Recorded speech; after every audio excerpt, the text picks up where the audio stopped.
Bonjour à tous et bienvenue sur Une lectrice de plus. Je vous retrouve aujourd'hui pour vous faire mon book haul du mois d'avril puisque ça y est, mai est enfin arrivé et j'ai fait quelques achats au mois d'avril, donc je vous montre ça tout de suite. Je commence avec les mangas. J'ai donc acheté le tome 3 de Deep Sea Aquarium Magmel de Kiyomi Sugishita et c'est publié chez Vega Dupuis. J'ai acheté les deux premiers tomes d'occasion le mois dernier, enfin le mois du coup encore d'avant. Et en fait, il y avait encore une offre découverte au niveau du tome 3, il passait à 3 €, donc j'en ai profité et j'ai sauté sur l'occasion puisque du coup il était pas très cher. Dans cette série, on suit un jeune garçon qui à l'origine est embauché dans un méga aquarium en tant que nettoyeur, en tant que balayeur.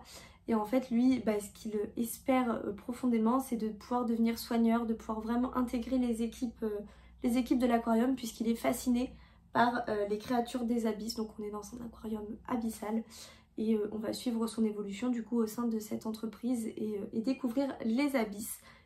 Autre manga, il s'agit de Perfect World, le tome 1 de Ri Haruga, publié chez Akata. Donc là c'est l'édition des 48 heures de la BD, puisque je ne sais pas si vous le savez, mais en avril il y a ce qu'on appelle les 48 heures de la BD, où toute une sélection de mangas et de BD passe à prix réduit, donc pour le coup à 3 € cette année. Et donc Akata en fait partie, c'est plusieurs maisons d'édition qui organisent ça. Et cette année, bon, c'est le seul qui m'a tenté dans la sélection et du coup j'en ai profité pour pouvoir le découvrir puisqu'il a l'air super. Ici on suit deux jeunes gens, donc une jeune femme puis un homme qui s'avère être en fauteuil roulant, qui est handicapé. Et en fait on va suivre leur relation, on va vite se rendre compte qu'en fait ils se connaissaient avant l'accident. Et on va voir comment leur relation va évoluer, notamment maintenant qu'il y a du coup le handicap qui est arrivé. Et voir comment la relation avec une personne handicapée peut se gérer. Et voilà.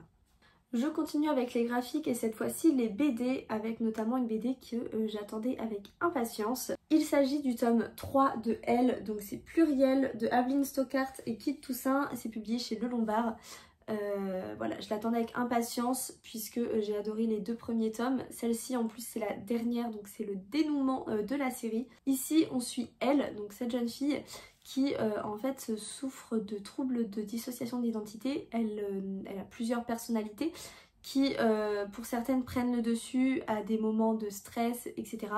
Et en fait on va voir comment elle réussit à s'intégrer à l'école avec ce trouble, comment il se manifeste. Et voilà, c'est hyper intéressant de voir comment vont réagir ses amis et comment elle va réagir face à ça. Et voilà, c'est hyper intéressant et ça aborde des sujets hyper importants.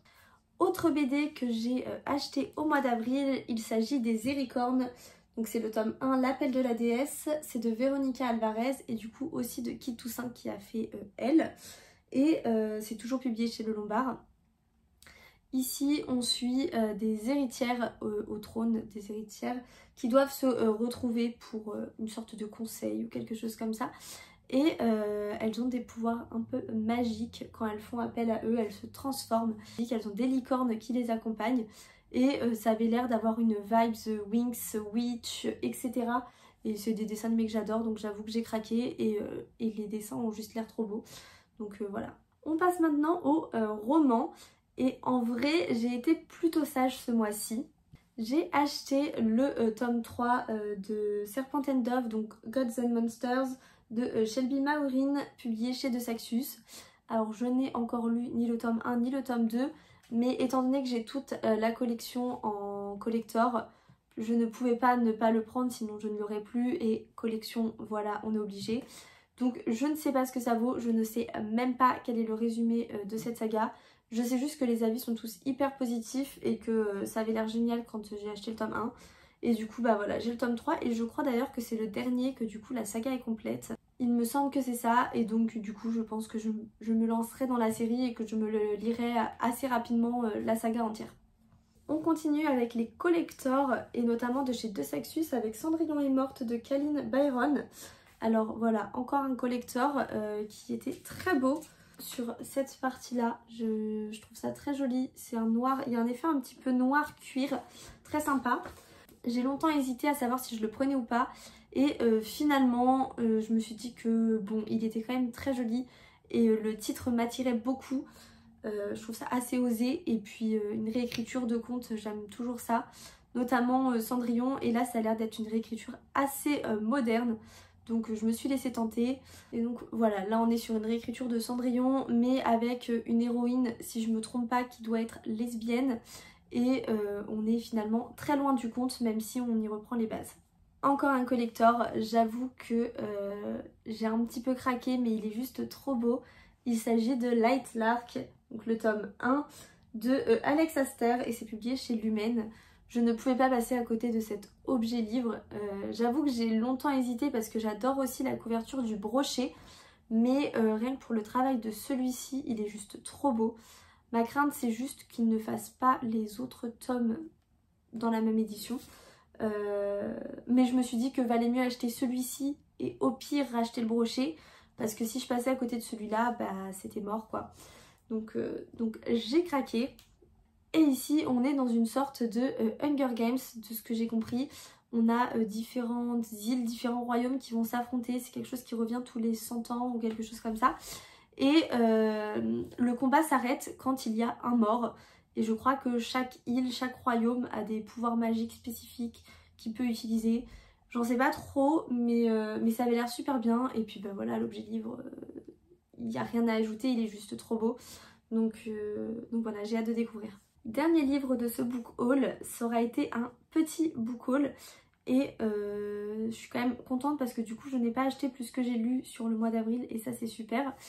Et donc j'ai reçu pour finir Sous une pluie d'étoiles de Laura Wood de Pocket Jeunesse. Donc là c'est les épreuves non corrigées puisque j'ai reçu le livre dans le cadre du prix des lecteurs Pocket Jeunesse. Et il sort le 11 mai. Donc il ne devrait plus tarder. Je crois même qu'il sera sorti à l'heure où sort cette vidéo. Mais voilà, on l'avait reçu en avance puisque les votes pour le prix des lecteurs se clôturaient début mai. Donc pour qu'on puisse avoir le temps de le lire, on a reçu les épreuves non corrigées.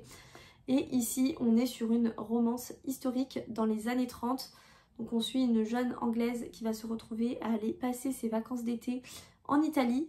Et il va y avoir tout le soleil, mais il va aussi y avoir tous les interdits qu'elle va essayer de braver et ce sentiment de liberté. Donc voilà, une romance historique. Je crois que de toute façon, c'est la spécialité de Laura Wood, l'historique. Et voilà, c'est tout pour ce book haul qui ne sera pas si long finalement. J'ai réussi à être assez synthétique. Dites-moi en commentaire si vous avez acheté pour certains les mêmes livres que moi et si vous en avez lu ou non, ou voilà, quels sont vos avis si vous les avez lus. Que je sache par lequel commencer, même si j'en ai déjà lu pas mal finalement sur tout ce qui est déjà arrivé. Dites-moi en commentaire quel livre vous avez acheté sur le mois d'avril. Si vous n'êtes pas encore abonné, je vous invite à le faire parce que ça fait trop plaisir et à liker la vidéo. Et moi je vous dis à bientôt dans une nouvelle vidéo.